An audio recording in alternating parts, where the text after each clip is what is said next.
Good evening. My name is Josiene, and I'm supposed to do my video diary for the chapters 9 and 10 um, regarding the novel book Sorry by Gail Jones. Um, this this reading to me was more, how can I say, easy, even more interesting because there was a kind of super action in the story, a kind of evolution, and I'll try to talk about some excerpts from the story that I liked the most. And I had access to the chapters kind of late, because on Wednesday these chapters were not able to me, were not on our system of the university, SIGA. So I found out that the chapters were online just in the end of Thursday. So I kind of had not much time to read the way I like to read. But even though it wasn't so hard as I as I thought in the start of the book. From the chapter 9, I would like to highlight some impressions that I had as the metaphorical imagery of the poker game that Mary was teaching to Stella. Stella liked very much poker, and I think that this had some with the order, the competition, and that the suites are organized black with black and red with red, just like Stella's mind, in my opinion. And I thought very interesting. I liked very much too the reflections of Perdita. She liked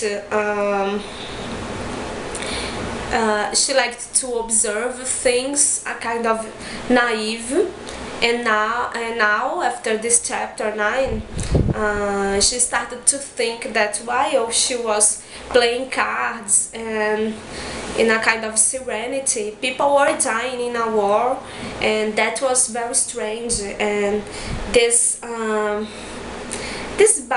balance, this kind of opposition between life and death, despair and serenity, peace and war, and so on.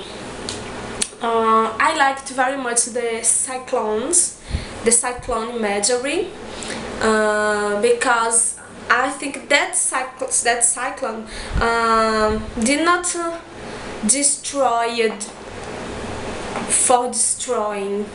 That cyclone appears in the story as a kind of changing happening that realign the story, the whole story, kind of put things in their places, in the right place. And that was very interesting because I thought about this before to read the chapter 10. And in that chapter 10, I found out that I was right. And that was very good, because reading for me is not kind of a rational activity. I like to read and feel things while I'm reading, and these feelings give me the meanings that I need to interpretate, to see the story. So the other highlight the fact that happened in chapter 9 to me was Perdita seeing Kermit as a kind of savior. I'm sure that she would not see Nicholas as if the man who was entering in the shack to help them, or if this man were Nicholas, she would not think that he was a savior. I'm sure about this, and she was kind of fascinated about Kermit. And the Shakespeareans, except that Stella speaks in the middle of the storm. It was very, very fascinating because she did not like that life that she was living. She did not like that place. She did not like her marriage. She did not like anything around her, and that storm was a kind of destructing everything. Finally, in the chapter 10, we have the big changing or the returning to the chapter 1, okay, and we find out that we were right when we thought that Mary had been the one who had been killed Nicholas, and in fact it was her, and she killed Nicholas Keene, and she was taken away to the jail, and I think that she was the one who took Perdita's voice with her. She went away, she was sent away, and she took with her Perdita's voice. It was very funny, that part of the story when Perdita watches Billy pissing, and it was described as so poetry, and it was very strange, and it was very funny too. What I liked the most to reflect was about what had caused Perdita's stuttering, if it was just Nicholas' death, or if it was the sign that Stella